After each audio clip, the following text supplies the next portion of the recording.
Sanibona, phinde nginimekelele nje futhi namhlanje ngaleli thuba ngalomzuzu nangaleli hora. Sibonge nje ubabazekayo omuhle ongcwele ofanelekile udumo nokubataza nokubonga nokukazimulo ngaso sonke isikhathi uJehova umdali wezulu nomhlaba. Sibonge nje ngakho konke asenzela kona. Sibonge ngokusithanda, ngokusibekela, ngokusindisa, ngokusivikela, ngokusihlenga, ngokuhlezi ngobaba omuhle empilweni zethu, ngokuhlezi ngoNkulunkulu ongcwele ngaso sonke isikhathi, ngokuhlezi babazeka, ngokuhlezi angazi ngachaza ngithini ngoNkulunkulu ngoba ubuhle bakhe buyababazeka, ubuhle bakhe bukhulu, ubuhle bakhe nothando lakhe futhi alupheli ngaso sonke isikhathi. Sasingabantu ukuphila kwethu kumele siphilele yena uNkulunkulu, ukuphila kwethu kumele siphilele ukukhandlekela yena, ukuphila kwethu kumele siphilele ukuhambela yena, ukuphila kwethu kumele siphilele ukwenza intando kaNkulunkulu ngaso sonke isikhathi. Ukubona konke uNkulunkulu amathuba asebenzisa ngawo abantu baNkulunkulu masosebenzisele ukubuyisana naye, masosebenzisele ukwenza intando yakhe, masosebenzisele ukuphilela yena, masosebenzisele umkhazimulise ngendebe zethu, masosebenzisele umhambela ngenyawo zethu, masosebenzise umsebenzela ngezandla zethu ngoba uthi babusisiwe abanesihawu ngoba uhawukelwa. Ngaleso sikhathi nje unogogo kamakhelwane wakho ungakwazi ukuyisiza ngoba wena unamandla, hamba ufike umcantele lo uceko ngoba usisi, hamba ufike umwashele lo washing yakhe uze uyitholele isibusiso. Yazi ngokuthola kwakho isibusiso mhlawumbe uzovela uthola umyeni, mhlawumbe uzovela uthola umsebenzi, because uma uthola isibusiso umuntu methi inkosi ibusisiwe ubusiswa ngayo yonke into oyidingayo, okuhlala ujule uyicabanga ukuthi inkosi yami, yazi mengathola ukuthi, yazi ngiyakudinga ukuthi, yazi impilo yami ukuthi, yazi ukuthi nokuthi uNkulunkulu ngokwenza something ila uzuza khona something. So abantu baNkulunkulu bahlale sazi ngaso sonke isikhathi ukuthi izimpilo zethu zilele ezandleni zethu, izimpilo zethu zilele ekukhandlekeni kwethu, izimpilo zethu zilele ekulangazeleleni kwethu ukuthi silangazelela kuphi futhi senza ini ukuze sifinyelele kuna konke lokho esikulangazelelayo. So sicela nje sekwehloko esithi ngoba uNkulunkulu kwatshela izinto eziningi abantu baNkulunkulu empilweni zethu, kuningi esingakwazi esingaqondi, kodwa ngokukhansela uJehova umdali wezulu nomhlaba ngaso sonke isikhathi sizokwazi futhi sidede ebubini, sazi ukuthi ezinye izinto ziboshwe yilabantu esingacabanga ukuthi bangayibopha, zenziwa yilabantu esingacabanga ukuthi bangazenza, zicima yilabantu esingacabanga ukuthi bangayicima.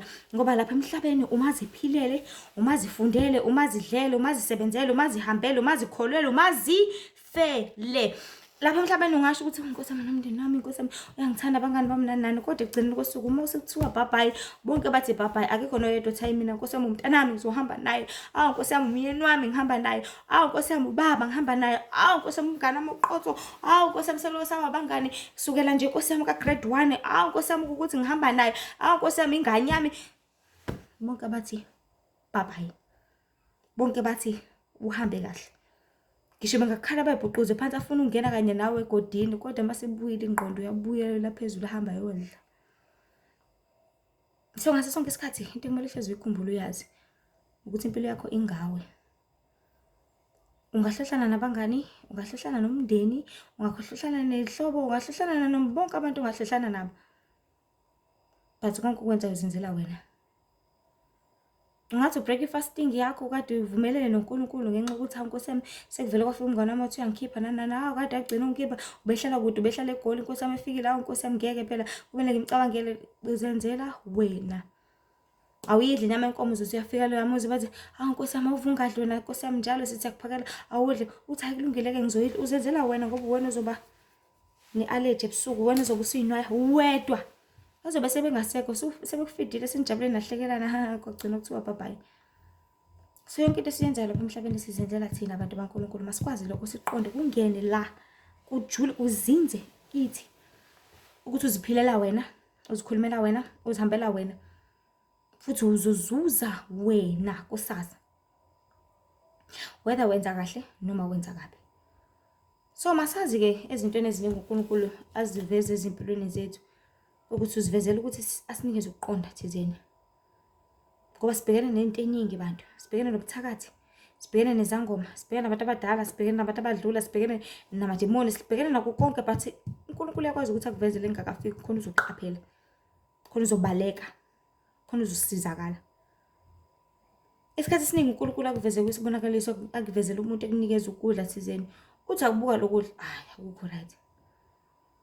Isikhathi esiningi ukuvezelela ukuthi lo muntu lo ukasetshenziswa isitha, even a physical, mhlawumbe ukuqumba phansi emkhulekweni, ubuthi ufuna ukuzila vele wakunikeza ukudla khona uziqumbeka phansi, ashesha kuvezele khona uzoshesha umbone uNkulunkulu, khona uzoyibalekela leyo nto ukuthi uma siyenzeka akhumbuze uNkulunkulu ukuthi hayibo yazi-ke iyenzeka into kanje, angingakwenzi lokhu, angikubalekele ngoba ulimala wena ekugcineni kosuku. So isihloko sithi umuntu oseke waba ithuluzi lesitha ephushweni engaba yilo empilweni. Bese ngithi empilweni ngisho ukuthi engaba yilo physically.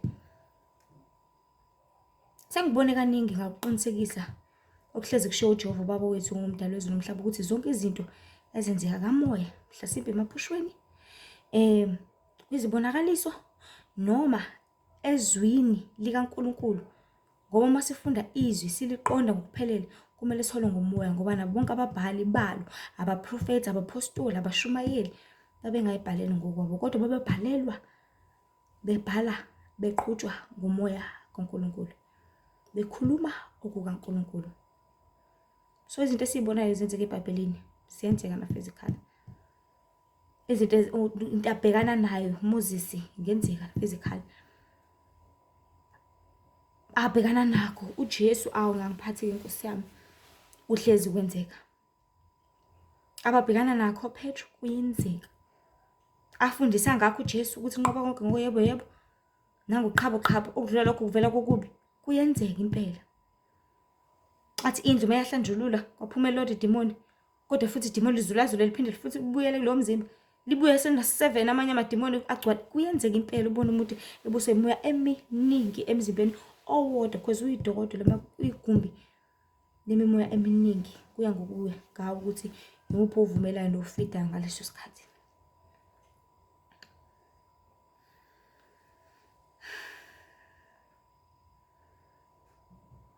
So kona konke sike sikubone okwenzakalayo nangezithunywa zaNkulunkulu eqhutshwa umoya kaNkulunkulu bekhuluma ukweqiniso kaNkulunkulu ukufinyelela ukufinyelelisa amaqiniso akhe kubantwana bakhe ngendlela esidinga ngayo, nendlela esilambe ngayo, ngendlela esilangazelela ngayo, bengazi nokwazi ukuthi badinga iqiniso elinjalo ngaleso sikhathi. So ngaleyo ndlela kumele sikwazi siqonde ukuthi kukona konke okwenzeka empilweni abantu baNkulunkulu sizokubona nasezweni lakamoya. Ophuphe usuku langakusasa uthi kwenzeka izinto uthi yazi lento ngathi ayiqala ukwenzeka, kanti kade uyibona ezweni lakamoya, usuyi-experience-ile vele already, sekushoda nje ukuthi u-act upon yona. Kwesinye isikhathi uzovezela izinto ukuthi kumele wenze kanje, kumele uhambe la lekusebenzisa sikaNkulunkulu, ungena imizi ngemizi. Uzovezela ukuthi kule viki uzongena kule mizi, kule mizi, nale mizi, kumele ukhave le mizi, ngikuthuma kule mizi. Kwesinye isikhathi uzovezela ukuthi kuzokwenzeka ukuthi kodwa kubalekele ungakwenzi. Naku kuzothunyelwa umuntu uzokuvimbezela ukuthi ungayi kwesebenza, ezokuvakashela wena sheshe uhambe early. Kuningi okuke vele. Kuvela ukuzokuxwayisa, kuvela ukuzokufundisa, kuvela ukuzokukhomanda ukuthi enza kanje. So yikho ngaso sonke isikhathi kumele sixhumane nomdali wethu uJehova umdali wezulu nomhlaba, sixhumane naye ngendlela yokumbuza ukuthi Nkosi lo ngikubonile ngikuphuphile uthini ngakho, ngoba ukunyemela sivuke siqalekisa ukuthi kungenzeki. Sebephahla baphahla bakuqalekisa, bephahla baphahla bakuthakatha, baphahla benza zonke izinto bethi nje mewavuka nje kuseni Nkosi yami akwenzeka ukuthi kuyena akavuke engasaboni emehlweni. Uvela ugeje umthandazo wakho wa-12. Kanti ngomthandazo wakho wa-12 lesi sibonelo sethu sibonile bekumele ukuthi uvuke ucrush whatever lento kade yenzeka. Esesebize wabiza wathi ngimthumelela izilwane, ngimthumelela inyoka, ngimthumelela zonke izinto zivele jike lapha esangweni sithi ha ufuna sishe. So mosibiyela ngoNkulunkulu uqalekisa konke ngegama lika Jesu. Konke kuyaqalekiswa nangempela. So bantu baNkulunkulu okwenzeka ezweni lakamoya emaphushweni nakuzibonakaliso uzokubona live, uzokubona empilweni. Okunye kumele sikwazi ngesitha ukuthi uma uyithuluzi lazo sikusebenzisa, uyavela lapha emaphushweni ukuthi wena lo vimbezela ingane yakho ukuthi ingakhuli igift yayo. Wena kanti umthakathi because into iyodwa into engingisho. Uma umzali engathandazi uyathakatha. Abanye bake bakhuza ibhathi ukuthi kanjani uthakatha kanjani. Bantu baNkulunkulu, there's something very deep ngale gama lokuthakatha. Ukuthaka izinto, kuhlanganisa izinto. Fana noma upheka uzofaka ispices se-supreme paprika for salt uyathakatha uyababulala uyabaqeda labantu. Faka soft umgaga, amafutha amangaka, izifo zenhliziyo, zonke izifo zilanda fresh uzilethela. uyathaka zonke izinto nakhona kusawubuthakathi ngoba uyabulala uqeda impilo nokuthi uyandisa. So ungathandazi uyathakatha. Because ngisho ngathi mhlawumbe usuyakhuleka ngaleso sikhathi ngenzeka umkhuleko wakho kube umkhuleko ucrasha umkhuleko yabanye nihlangene negroup niyakhuleka nathandaza ndawonye. Wena ngoba ukholelwa vele ukuthi umthandazo uzokusiza. Ukholelwa kwizinto okholelwa kuzo. Ngathi uthi uyakhuleka uthi ukhulekana nabanye wabikela izinkinga zabo kanti ilawo bacindezela ubalilimaza khona. Because ilo moya lo uzokhuluma kuwe kuspread ekawona bese uyacindezela uvalele ngci ezinye ingane. Because even noma sikhuleka balekile usisazi ukuthi sikhuleka ngamuphi umoya. Because ovela ukhuleke nje kumele ukhuleke ngumoya weqiniso. Umoya kaNkulunkulu. Hayi umoya ujaha uqeda. Awukhuleka ngalutho. Xolo.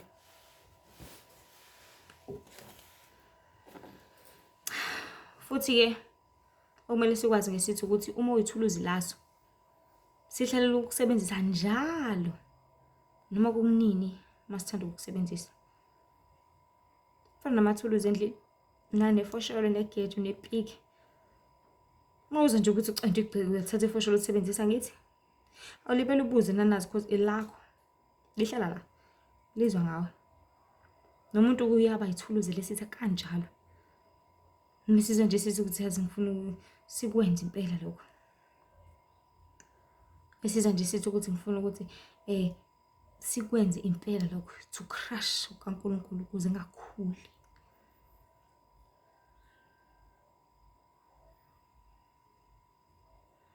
So uma sikhuluma ngobuthakathi kusebenza inqwaba yabantu ikakhulukazi abanenhliziyo ezimbi ezilikhuni. Abantu abanenhliziyo ezilikhuni bengakhuleki ungaba umthakathi. Ungazona kanjani? But kufika lo moya wembatha ngaleso sikhathi. Kuthi ufika ingane izobuza umbuzo uvele uyiphendule ngenye indlela errong. Ufika umuntu ezofuna iadvice yazi ngiyagula ngiphethe ikhanda kanje uvele umphendule ukuthi hayi hambe kudokotela. Hambe enyangeni ukuthi. Kufika lokho emqondweni because ilo moya usubusa ngaleso sikhathi khona uzospreadeka udlulisele ongakona ongafanelekile. So ngiyavuma ukuthi esinye isikhathi ungafumana iphupho ngomuntu uthola ukuthi akuyena ozama ukwenza le nto leyo. It happens. Because imoya kwazi ukuthi imbathise inyama yabantu. Uthola ukuthi akuyena ozama ukwenza le nto leyo. Noma alisho yena. Let's say nishadile nibabili. Ngizophupha wena nkosikazi engazi uyajola uyahlupha nje emshadweni wakho. Kanti ngoba ni one accord into eyodwa lento isho ukuthi umyeni wakho ozoyenza lento.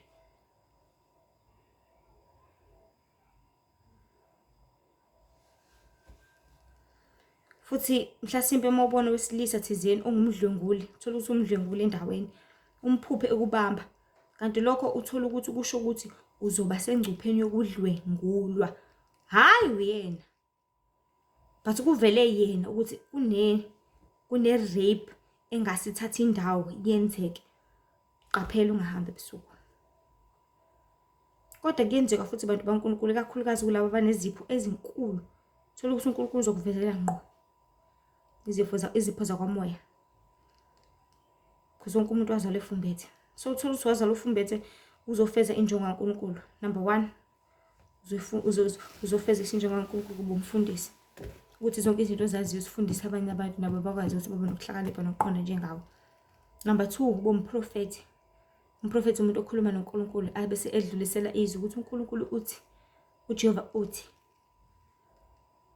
Number 3 umpriest. Umpriest umnxuselo wabantu uNkulunkulu bakhulekelayo. Ulethe kumpriest umnikelo. Ulethe kumpriest ukhala kwakho. Ulethe kumpriest zonke izinto bese anxusela uNkulunkulu uthi nangu sibanibani Nkosi wonile kanje ngiyacela ukuthi umthethelele baba. Kube bishop ongumphathi wamabandla ongumholi bonke abareporter kuyena esandleni sakhe kuningi.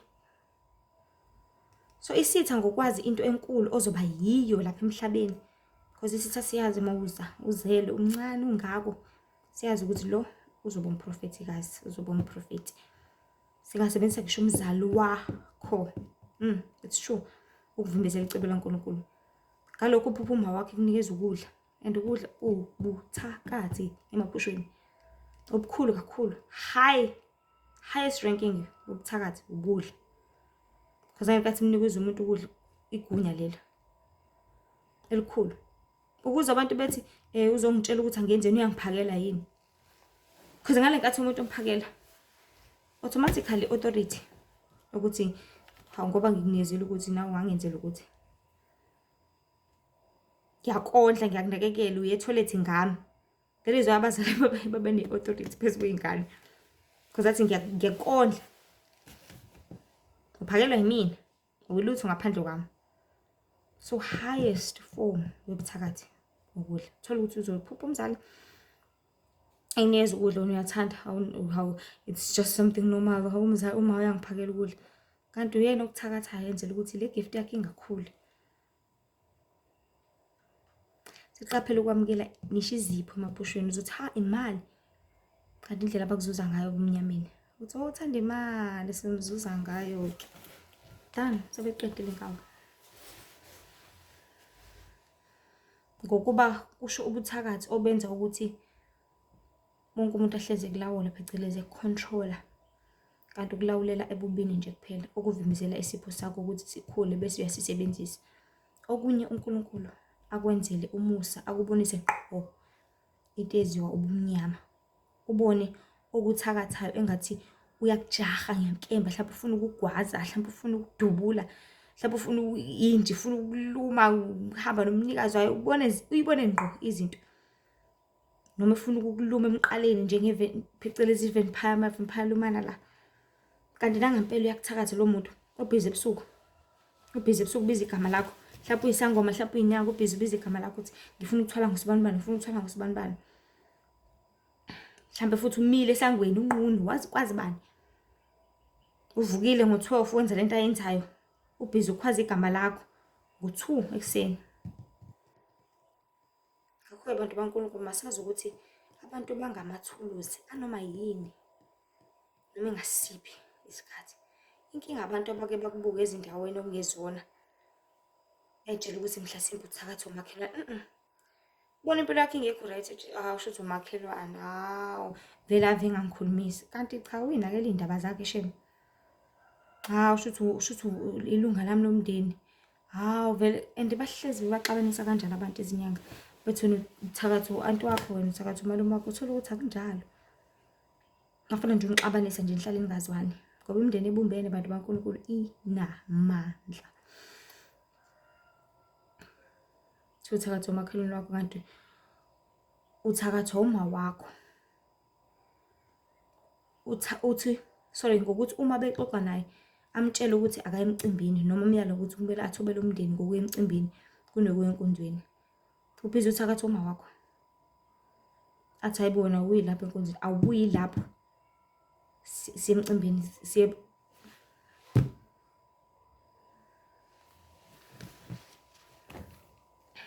akuyise emcimbini kunokuthi uye enkonzweni uyokhonza uJehova, wenza intando kaNkulunkulu ukuze uzokhula enkosini, ufeze okuzele kulo mhlaba. Ngoba kungekho akuzele kukhona, sekumele nje kufezekise ngokuthobela nokulalela uNkulunkulu kukona konke amyaleza ngakho. Kepha lokho kudinga ukuthi adele okuningi, anikeze uNkulunkulu isikhathi sakhe ngokumlalela nokumthobela, khona uzokhula ufinyelele lapho kumele ufinyelele khona, nalapho wabelwe khona. So ngalesi sikhathi abantu baNkulunkulu, nangalo myalezo, nangalo mzuzu, kusemqoka ukuthi sazi ukuthi kuningi okwenzakala lapha emhlabeni, kuningi okwenzakalayo ezweni lakamoya. Ungazitshela ukuthi yilokhu, kanti cha akusikhona ilokho. Namanga futhi agcwele andile kakhulu, okwenza kube lukhuni ukubona ukuthi ikona okuyikuphi manje mase kunjena. Okuliqiniso kodwa uma sekunjena, uma amanga sesabalele aze afiphalisa iqiniso kangaka ngale ndlela nangalolu hlobo nangalo mzuzu, kusemqoka okusisiza ukuthi sazane noNkulunkulu. Ikona lokho ongakusiza ukwazi ukwehlukanisa, ukwazana noNkulunkulu, ngoba uyena ozokukhanyisela ukuthi kahle kahle iphupho lisho ukuthi ngoba iphutha eliningi sike silenze abantu baNkulunkulu, sike sibona iphupho ukuthi kanti kukuthi bese sheshe siyaphapha, kanti cha lisho lokho. Ngoba nasemaphusheni amaningi uyafika usathane naye afake ngokwakhe, fake naye ispice sakhe, anenezele. Khona kuzokwanda amanga, khona kuzokwanda inkohliso, khona kuzokwanda ungelona iqiniso. Khona kuzokwanda uzosiqhelisa kuNkulunkulu kunokusondeza kuye. So ngalendlela nangalolu hlobo nangalomzuzu okusemqoka okusiza ongasiza sonke ukuthi sazane noNkulunkulu samukele uChrist njengenkosi nomsindisi. Sihlengwe sisindise sibhabhadiswe. Ngoba ukuphela kwezinto zonke sekufikile, ukufa kuseduzane kakhulu okuphuca ithuba lokulungisa. Namuhla leli thuba sabusiswe ngalo lisebenzise ngokukholwa ngokweqiniso wenze intando kaNkulunkulu. Ngaleyo ndlela uma umesaba uJehova uzofumana ukuhlakanipha, ukwazi, ukubona kwezomoya ukuze ungeze wadwenguleka ngezinto nangezimo ezikhona zasemhlabeni ezingekho zinhle. Okusemqoka kakhulu bantu bakaNkulunkulu ukukhuleka, uqalekise yonke into okubonile ephushweni ukubi, uqalekise wonke amaphupho amabi ngoba kusuke kungewona amawongo-wongo, kepha into eyenzekayo. Yazi most yabantu bathi amawongo-wongo ayikho leyo nto, awu ngivele ngaphupha nje amaphupho enyongo. Ayikho leyo nto bantu bakaNkulunkulu. Kahle kahle wena uthi uNkulunkulu usho ukuthi mekhuluma nawe inyongo leyo, inyongo shoze uqokelwa kanjani? So bantu bakaNkulunkulu masivuke siqalekise. Sekuyinto eyenzakalayo, sekuyinto eyenzekile, sekuyinto ezokwenzeka. Qaphela, khulekela yonke imithi iyahluleka uma ukhuleka ngoba ngokubizwa kwakhe igama likaJehova, kubizwa kwakhe igama likaJesu phezu kwempilo yakho nakonke okuyizungezile. uNkulunkulu ukhwaza lowo muthi loyo uthunyelwe kuwo ukuthi ubuyele emuva ngokuthumela izingelosi zakhe zikulondoloze ezindleleni zakho zonke. Kaza ngithi imithi bagxoba zona lezi ihlahla lezi edala ubani umdalo ezinomhlaba. Thatha yona le nhlabathi le edala uNkulunkulu, if uthobela yena wesaba yena. uNkulunkulu ukhuluma nenhlabathi yakhe athi lalela linge. Kwenzakalani kuDaniel bantu bakaNkulunkulu esemphandweni eyinkonyama? Kwamele sengena lapha zibe ziqeda ngayo kodwa uNkulunkulu wathi amabhubesa wakhe phela. Wathi nilinge wami lo umntwana wami lo, ngalinga nje nimthinte ningisize kabi. uShadrach noMeshach noAbednego bengena lapha emlilweni. Wathini uNkulunkulu? Nilinge, umlilo ulinge. Akona ongakushisa lokho. Abami labantwana. Alinge. Ngo-Israyeli wakhe awuthandayo uNkulunkulu wakhuluma nolwandle wathi ulwandle ngazi ngikubeka nje awusize kuhlukane phakathi nendawo. Ufuna ingane zami ihambe. uNkulunkulu ukhomanda yonke into ngisho umoya ngawumisa. Njengoba wenza uJoshua wemisa ilanga enzela ukuthi aqede ngempi. Walimisa ilanga langashona 3 days. Ngoba imvelo iyalalela, iyathobeka. uEliya wenza njani? Wamisa imvula 3.5 years. Yanganetha kwanhlobo. Imvelo iyalalela. So masibiza uJehova kuzona zonke izinto.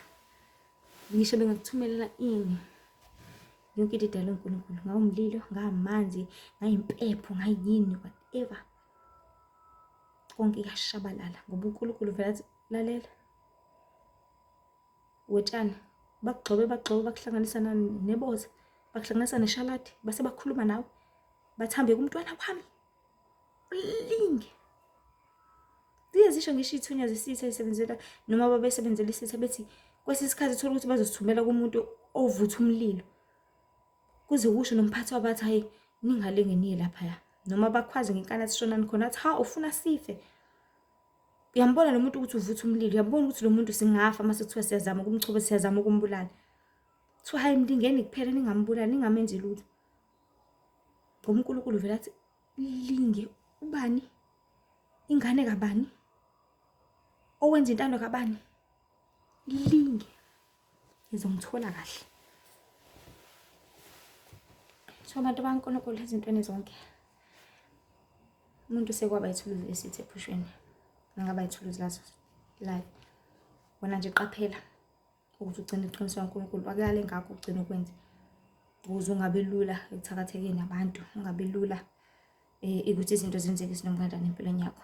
Fika umuntu athi yazi kuphuphele 1 2 3, khuleka, qaphela, ubukhuleka.